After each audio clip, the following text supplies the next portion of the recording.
為咗鼓勵男士關注自身健康，我哋由尖旺地區康健中心推出咗男士健康計劃。今次呢個活動係由物理治療師帶領一眾參加者挑戰完成10公里跑步訓練。不過要喺8個星期入面為每位參加者制定個人化嘅運動目標同訓練計劃，都唔係一件容易嘅事情。等我哋一齊聽下物理治療師嘅分享啊！呢個活動係為參加咗慢性疾病共同治理計劃嘅男性會員而設計嘅。男士們經常被認為要堅強，喺面對壓力同身體不適嘅時候，習慣咗獨自承擔。透過成就飛躍跑出健康活動，我哋希望以跑步推廣基層醫療。跑步係最容易參加嘅運動，只係需要一對跑鞋，幾乎每一個都可以做到。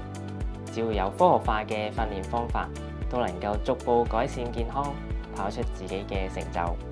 相信呢一個計劃可以令參加者認識更多志同道合嘅好朋友，建立互相支持嘅社群，一齊訓練，提升身心健康。喺活動開始之前，參加者需要進行驗血同物理治療評估，包括肌肉同體脂分析。喺8個星期內，參加者會同我哋一齊進行體能同跑步訓練，包括核心肌肉鍛煉同運動貼步使用等，以改善骨骼姿勢同減輕肌肉疼痛。目標係可以輕鬆跑到10公里。對於呢個計劃，參加者亦都有少少心聲。我哋而家聽下參加者嘅分享啦。參加咗慢性疾病共同治理計劃之後咧，發現咗自己患上咗糖尿前期。醫生鼓勵我咧要多做運動，因為運動咧係最好嘅良藥。所以我決定咧參加呢個計劃，希望咧可以改善自己嘅健康情況。喺跑步訓練之前咧，我擔心自己可唔可以堅持得到。不過我好開心咧認識咗一班中年嘅男士，大家一齊嚟咧學習運動，互相鼓勵。透過呢啲嘅交流咧，我重新揾翻咧做運動嘅樂趣。我發現咧透過咧適當嘅運動咧係可以改善身體嘅健康情況。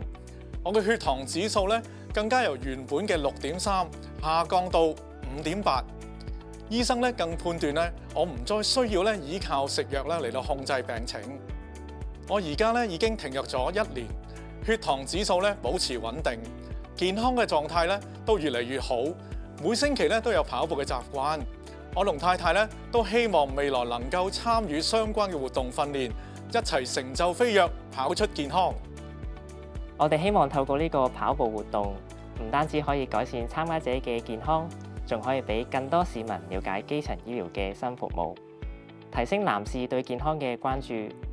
我哋亦將推出更多男士健康服務，包括前列腺健康同埋脫髮處理等。我哋期待將來有你嘅參與，一齊成就飛躍，跑出健康。